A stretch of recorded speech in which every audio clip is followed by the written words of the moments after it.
Bonsoir Papineau. Alors, on l'a vu dans ce reportage, des joueuses de foot qui se démènent pour pratiquer leur sport favori. Aujourd'hui, quelle est vraiment la place du foot féminin ici à Mayotte, en tout cas sa position? Est-ce que c'est une pratique en plein essor, en régression, en stagnation? C'est en plein essor. Comme vous l'avez vu dans le reportage, le club de TCO fait partie des clubs qui ont été labellisés. Ils ont été labellisés en bronze. Il y a eu des équipes comme Jumelles d'Omzoisia qui a été labellisées en or. Et en tout, on a 11 équipes labellisées. Ça montre que le football féminin est en train d'évoluer.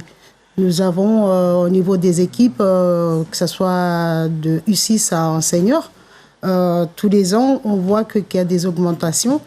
Car on a 17 équipes en senior, on a 15 équipes en U16, on a 11 équipes en U13 et de U6 à U11, les jeunes ils évoluent en mixité. C'est-à-dire dans des clubs, on retrouve les jeunes filles aussi avec les garçons. Alors vous parlez d'un foot féminin qui évolue ici à Mayotte. À votre niveau, au niveau de la Ligue mahoraise de football, est-ce que vous avez une stratégie, une politique visant justement à développer la pratique du foot féminin? Et si oui, sous quelle forme? En fait, on a mis, depuis 3 ans, on a mis une action qui s'appelle « À elle de jouer ».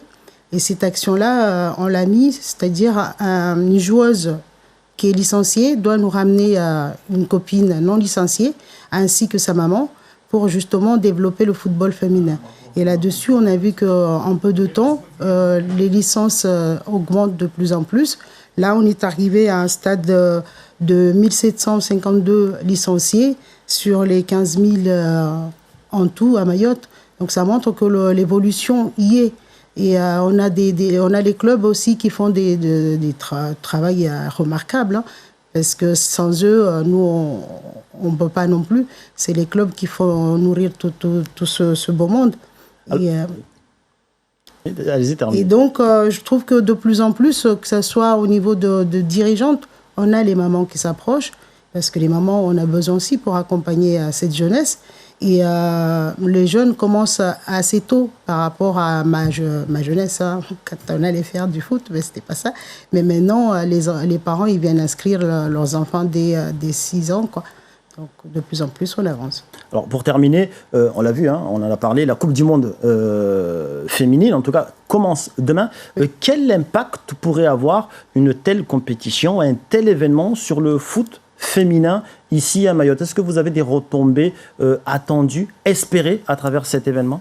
L'événement, déjà, je peux dire, peut-être c'est une chance qu'on a parce que ça va se passer dans la journée et, pour cette année. Et nos jeunes seront en vacances. Donc, ça va donner encore plus cette possibilité de voir les matchs. Et pourquoi pas plus tard avoir une Indy Renard à Mayotte. Nous avons d'ailleurs déjà une Oriane Abdourahim qui est chez les U16, qui est d'ailleurs en sélection nationale et qui vient de signer d'ailleurs un contrat de 3 ans avec le centre de formation du PSG féminine. Merci à vous, Mariam Christin, d'avoir accepté de répondre à nos questions ce soir. Merci à vous.